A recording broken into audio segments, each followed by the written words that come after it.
Hey everyone, welcome to Old Iron Garage. Thank you for tuning in. So this is going to be a really short video. I'm just going to show you a marketplace find and discuss it real quick.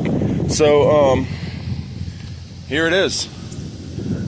That is an old 30-gallon air compressor tank, upright tank, and I'm going to turn the camera around and we're going to discuss what I'm going to do with it. So basically, this is going to become a fuel storage tank or a fuel holding tank for ethanol-free gasoline for all my carbureted small engines. Excuse me.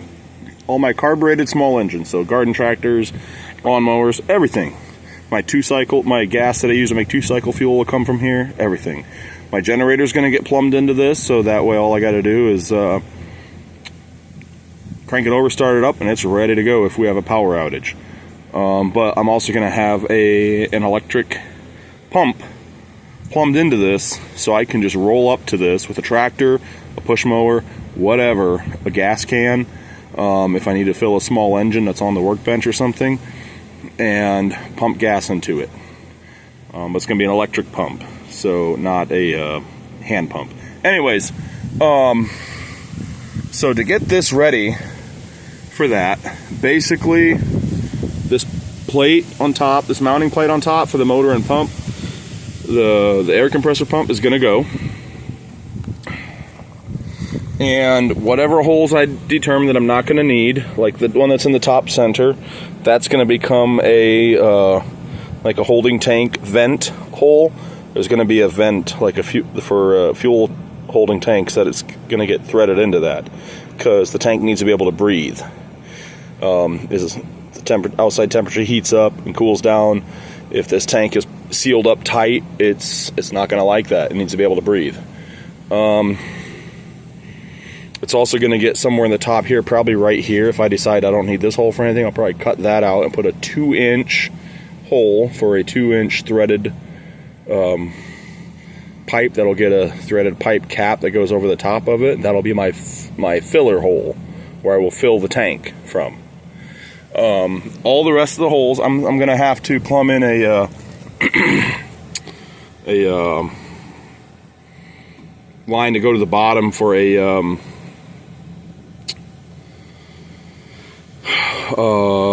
like a pickup tube for the fuel pump. But basically, any hole I'm not going to need is going to get a cast steel, not cast iron, but cast steel plug threaded into it real tight, and then it's going to get welded and sealed. And I used to build steel tanks for a living that held fluid, not air. So I'm well versed in, welding on tanks and making them airtight. So I know how to pressure test a tank for little leaks, so I'll be pressure testing it, make sure there's 0 leaks, repair any leaks that I find, yada da da da. This steel information tag will come off because that was for a compressor, not a fuel holding tank. The inside is going to get cleaned out. First I'm going to try with like rust dissolving fluid and whatnot, but anyways, if that's not enough, I may actually cut the top of the tank off and reach down in there with a wire wheel or something. I haven't figured it out yet, but it's going to get cleaned out of rust, and I am going to run a thread on or screw on like big fuel filter in line to get anything remaining that is in here. But the outside, I'm going to clean it up and paint it so it'll look nice, and this is probably actually going to sit outside my garage somewhere. I'm probably going to have some kind of roof over it and may actually have it fully covered. I don't know. I'm not sure yet. I may build a little shack around it, but I'm not going to have it out in direct sunlight. Yeah, it's probably going to be outside so it does not take up space in my garage. But anyways, that's pretty much what I did with this, or am going to do with this. I wanted a tank that was minimum of 30-gallon, but up to 50-gallon, and this was cheap enough, and it was nearby.